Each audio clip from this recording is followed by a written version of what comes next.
Assalamualaikum warahmatullahi wabarakatuh. Hello everyone. I would like to introduce myself. My name is Nabila Ramadhani as a college student of Business Education Class A 2018 in Faculty of Economics at State University of Jakarta. In this occasion, I want to explain about my research proposal with the title Factors Affect QR Code Usage as Transactional Tool, Study in Generation Z, with the supervisors, Mr. Agung Darmawan Buhudadi, MM PhD, and Mr. Muhammad Fawaik, MEC DEM. The first is introduction. The research background is because of pandemic COVID-19, there are so many effects in many sectors, such as economy and healthy, and there is new problem we have to face. One of the solutions for the self-transaction in global, especially in Indonesia, is financial technology. Before that, Financial Services Authority, or known as OJK, gave the mandate to Indonesian Fintech Association, or known as AFTEC, as the organizer of Association of Digital Financial Innovation Fintech, or IKD, on 9th of August 2019. We are going to the main topic. On 14th of August 2014, Bank of Indonesia formed Non-Cash National Movement, or known as GFNT, from cash to cashless. Cashless such as credit card, debit card, prepaid e-money, e-wallet, virtual account, and one of the product from electronification is QR Quick Response or QR code. The regulation from the members of the Board of Governors number 21/18/PADG/2019, QRIS or Quick Response Code Indonesian Standard is valid as transactional tool. This is the picture of QRIS. And this is the data about the software type that integrated with EpiQRIS from accounting, e-commerce, education, event, game, Internet of Things, laundry, parking, point of sales, payment point online banking, self-service, transportation, vending machines, and others. We talk about the digital, we talk about the generation that known as digitalities or Z generation. They are born in 1995 to 2010. Survey by BPS shows that Gen Z is the largest proportion of the population based on the 2020 population census. The total is 27.94% of Indonesia's total population. As much as 77.2% of population in Indonesia has access to internet. 25.68% of them are in the age range 19 until 34 years and 98.64% in this age range contribute to internet use. The previous research from TVD and YADAF 2020 is about continuance intention in Gen Y in India. The variable is security, is obvious, privacy and concern, trust and satisfaction. And from Chen et al. 2020, the variable is usefulness, is obvious, perceived compatibility, security, trust, and user mobility. And because of that backgrounds, I would like to choose factors affect QR code usage as transactional tool study in Generation Z as the title of this research, with the variables perceived is obvious, perceived usefulness, satisfaction, perceived security, and continuance intention.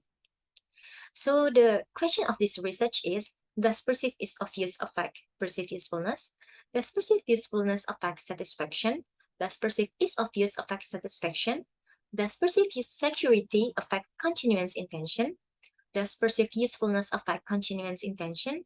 Does perceived is obvious affect continuance intention? Does satisfaction affect continuance intention? And the benefits of this research are, first, institutions contribute and show the latest information, especially about continuance intention in transactional tool with QR code product. And for academics, provide the latest data regarding theories related to the factor that influence continuance intention of QR code as transactional tools. The next is literature review. The supporting theories of this research is TAM. I will choose TAM. TAM is the technology acceptance model. It's an information system theory that models how users come to accept and use a technology. TAM applied model of users' acceptance and usage of technology.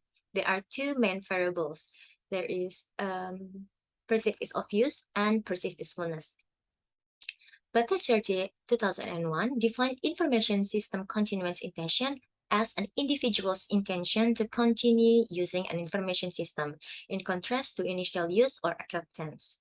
Perceived ease of use is a degree of user's trust for using a system, whichever less than other system. In this usage means free from effort. This is from David, 1989.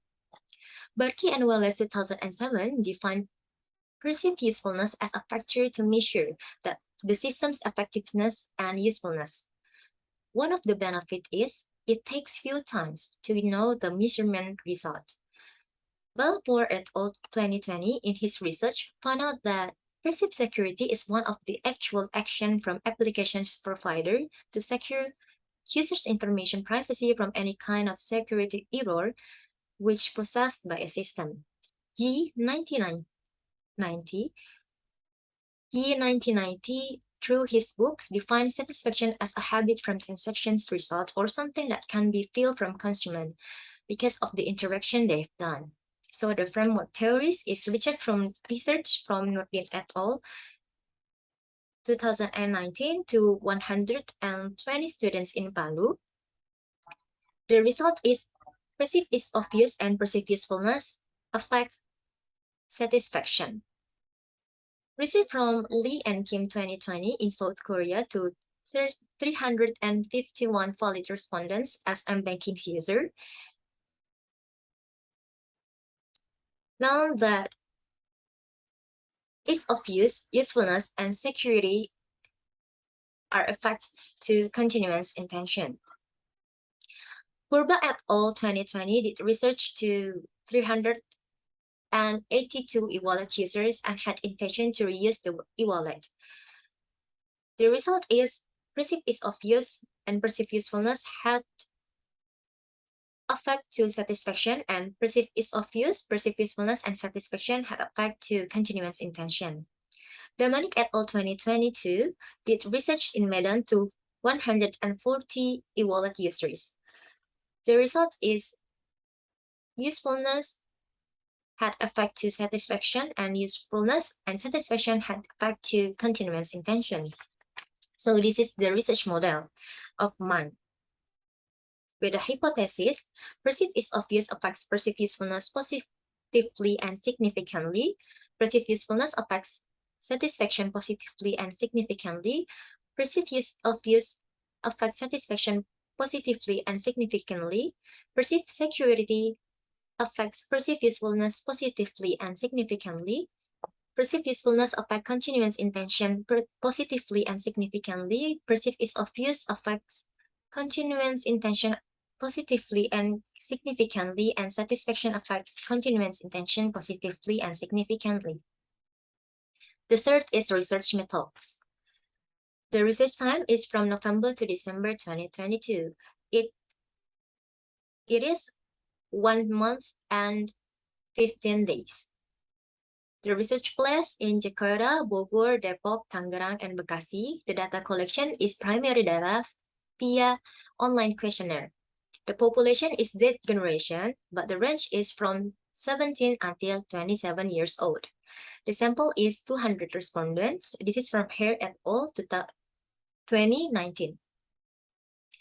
The sampling technique is purposive sampling. So this is the research instruments. For perceived ease of use instruments, the indicators are, for me, CRIS is easy to use. CRIS is convenient and user-friendly. The interaction when I use CRIS is very easy and clear. It would be easy for me to become proficient in using CRIS. For the perceived usefulness instruments, the indicators are, using CRIS enable me to accomplish tasks more quickly. Using CRIS will provide convenience and benefits in transactions. Using CRIS will enhance effectiveness in transactions, and CRIS is compatible with my lifestyle. For the perceived security instruments, the indicators are, Using Chris is secure. Chris provides the latest encryption technology to prevent unauthorized intrusion. Chris protects information about my account information. Chris does not share my personal information with other sites. For the satisfaction instruments, the indicators are: I enjoy using Chris. Chris makes the transaction process interesting. I am satisfied about the Chris data and services. I will strongly recommend others to use Chris. And for continuous intention instrument, the indicators are: I intend to do repeated use through Chris compared to other alternative. It is very likely that I will use Chris in the future. I intend to continue using Chris in the next 6 months. In the future, I will keep using Chris as the transactional tool that I regularly do now. This is the data analytic technique. For the validity test, I'll choose the exploratory factor analysis, or EFA, with the factor loading more than 0.4. For the reliability test, with the factor loading, Cronbach alpha, or with the value 0.70. For the hypothesis test, I'll choose Amos with goodness of fit indicates. So I'll process the data, filter the data from SPSS to Amos. With the goodness of fit indicates, there is chi-squared with the cutoff value expected small, significant probability more than or similar to 0.05, RMSEA,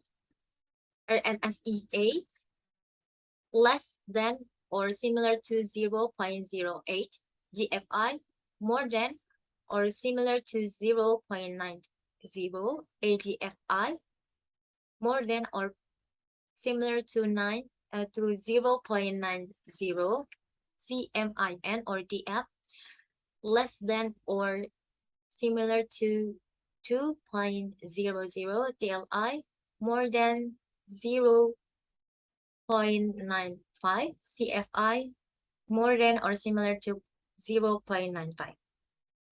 Thank you so much for your attention. This is the explanation from me. Wassalamualaikum warahmatullahi wabarakatuh.